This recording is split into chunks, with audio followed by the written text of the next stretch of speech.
بسم اللہ الرحمن الرحیم۔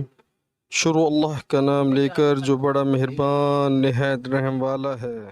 نبی کریم صلی اللہ علیہ وآلہ وسلم اپنے حجرے سے نکلے، لوگوں کو شب قدر بتانا چاہتے تھے وہ کون سی رات ہے۔ اتنے میں دو مسلمان آپس میں لڑ پڑے۔